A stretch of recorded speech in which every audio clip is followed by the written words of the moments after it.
दिल्ली में सत्ता बदलते ही आम आदमी पार्टी को फंसाने में जुटी अपने सूझबूझ वाले पीएम साहब की पार्टी को जोर का झटका लग गया है, क्योंकि दिल्ली विधानसभा में कैग की जो रिपोर्ट पेश हुई है उसमें 2000 करोड़ का शराब के कथित घोटाले में खुद ही बीजेपी फंस गई है। और शराब घोटाले में एक बड़ा खेल सामने आया है। 2000 करोड़ का बड़ा खेल क्या है, इसमें एलजी, सीबीआई और ईडी का नाम क्यों आ रहा है, ये सब कुछ मैं आपको अपनी रिपोर्ट में बताऊंगी। साथ ही इस पर भी बात करूंगी कि इस पूरी मामले पर जो है एक्स सीएम आतिशी के तेवर क्यों तलक हो गए हैं। नमस्कार, आप देख रहे हैं 4 PM और मैं हूं आपके साथ सिमरन। दिल्ली में मैराथन बैठक और वास्को डी गामा जैसी बड़ी खोज के बाद पिछले दिनों दिल्ली को सीएम रेखा के रूप में मुख्यमंत्री मिल चुका है। सीएम साहब क्यों और कैसे सीएम बनी है ये किसी को बताने की जरूरत नहीं है। कैसे उन्होंने बाबा साहेब भीमराव अंबेडकर और भगत सिंह की फोटो को साइडलाइन लगा करके पीएम मोदी और राष्ट्रपति जी को स्थापित किया है, इससे ये साफ हो गया है कि रेखा गुप्ता को सीएम क्यों बनाया गया है। हालांकि ये बाबा साहेब का अपमान है, लेकिन फिर भी पीएम साहब चुप हैं। दूसरी ओर पीएम मोदी की गारंटी में शामिल कैग रिपोर्ट विधानसभा में पेश हुई है। कैग रिपोर्ट में दिल्ली को लेकर के बड़े खुलासे हुए हैं। इसमें अब तक मीडिया रिपोर्ट्स के हवाले से आई खबरों के अनुसार दिल्ली में 2000 करोड़ का शराब घोटाला हुआ है। दैनिक जागरण की ये रिपोर्ट देखिए, इसमें साफ तौर पे लिखा है कि शराब बनी दिल्ली की दुश्मन, 2000 करोड़ रुपए का घोटाला, कई और अहम खुलासे। जागरण की इस रिपोर्ट में साफ है कि दिल्ली में 2000 करोड़ रुपए का शराब घोटाला हुआ है, लेकिन अब तक जो पहली पड़ताल सामने आई है उसमें बात साफ होती दिखाई दे रही है कि दिल्ली में कोई शराब घोटाला नहीं हुआ है, क्योंकि ये दावा हमारा नहीं है बल्कि सीएम रेखा गुप्ता की ओर से पेश की गई रिपोर्ट में साफ है कि दिल्ली में शराब नीति में कोई स्कैम नहीं हुआ है, बल्कि दिल्ली में नई शराब नीति से 2000 करोड़ का नुकसान हुआ है। आपको बता दें कि जब दिल्ली में नई शराब नीति आई थी तो एलजी के उठाए गए एक सवाल पे मनीष सिसोदिया और अरविंद केजरीवाल पे छापेमारी करके इन दोनों नेताओं पे केस दर्ज करके जेल भेज दिया गया था। ऐसे में नई शराब नीति कितनी परवान चढ़ी है और क्यों नहीं परवान चढ़ी, इसको ना तो समझने वाला कोई था और ना ही जानने वाला था। कैग रिपोर्ट के अनुसार अगर नई शराब नीति से राजस्व एक साल में 4100 करोड़ से बढ़कर के 8911 करोड़ रुपए हो जाना चाहिए था, लेकिन ऐसा नहीं हो सका है और लगभग 2000 करोड़ रुपए का घाटा हुआ है।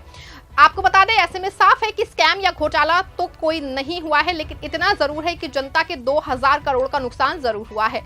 अब सवाल ये है कि इस बड़े नुकसान का जिम्मेदार आखिर है कौन? क्यों ये नुकसान अरविंद केजरीवाल और मनीष सिसोदिया की ओर से किया गया है या फिर एलजी, ईडी और सीबीआई की ओर से किया गया है? क्योंकि जैसे कि दिल्ली में नई शराब नीति आई, तुरंत ही हंगामा खड़ा हो गया है और किस तरह से दिल्ली के मुख्यमंत्री और उप मुख्यमंत्री को जेल के सलाखों के पीछे भेजा गया है, ये सुप्रीम कोर्ट के जमानत ना देने की टिप्पणी से ही साफ हो गया था। लेकिन अभी भी ये मामला ना सिर्फ सुप्रीम कोर्ट बल्कि ईडी और सीबीआई के यहाँ पेंडिंग चल रहा है। बता दें कि अब जब कैग रिपोर्ट आई है तो दिल्ली सीएम का ये बयान कि घोटाला हुआ है, ये राजनीतिक बयान साबित हुआ है। इसके उलट ईडी, सीबीआई और एलजी पर भी सवाल उठा है। ये सवाल हमारा अपना नहीं है बल्कि दिल्ली के एक्स सीएम आतिशी ने प्रेस कॉन्फ्रेंस करके कहा है कि कोई घोटाला नहीं हुआ है, नुकसान हुआ है, लेकिन इस नुकसान के लिए पूरी तरह से एलजी, सीबीआई और ईडी जिम्मेदार है। सरकार को 2000 करोड़ के घोटाले का पर्दाफाश करने के लिए एक जांच बैठानी चाहिए जो ये पता लगाए कि नई शराब नीति में घाटे का जिम्मेदार कौन है। एक्स सीएम आतिशी ने क्या कुछ कहा है, आप भी सुनिए। दिल्ली में ठीक तरीके से इंप्लीमेंट होती तो दिल्ली की एक्साइज रेवेन्यू 4108 करोड़ से बढ़कर 8911 करोड़ तक पहुंच जाता, मात्र एक साल में।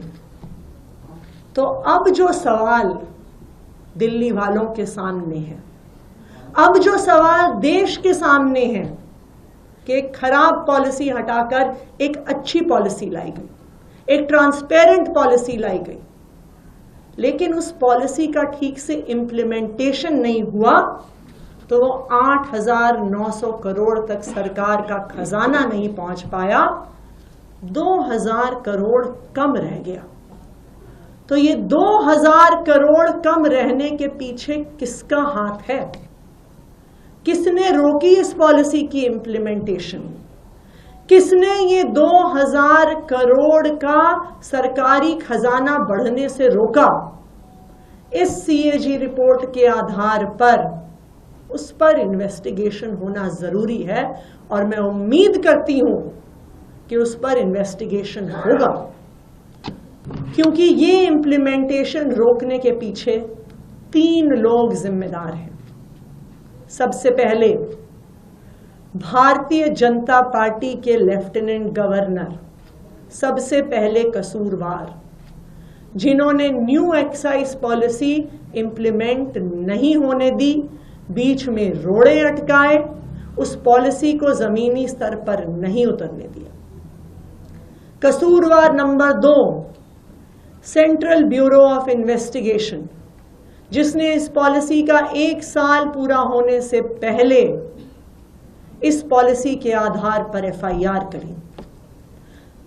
कसूरवार नंबर 3, इन्फोर्समेंट डायरेक्टोरेट, जिन्होंने इस पॉलिसी खत्म होने के 1 साल पहले ही इस पॉलिसी पर ईसीआईआर करी।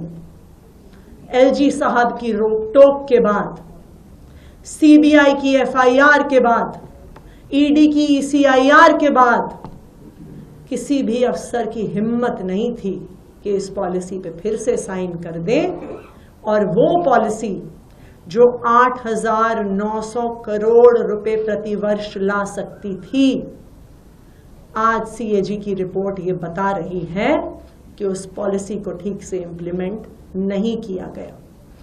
तो आज हमारी ये मांग है कि भारतीय जनता पार्टी के एलजी साहब, भारतीय जनता पार्टी की सीबीआई और भारतीय जनता पार्टी की इन्फोर्समेंट डायरेक्टोरेट पे इन्वेस्टिगेशन हो।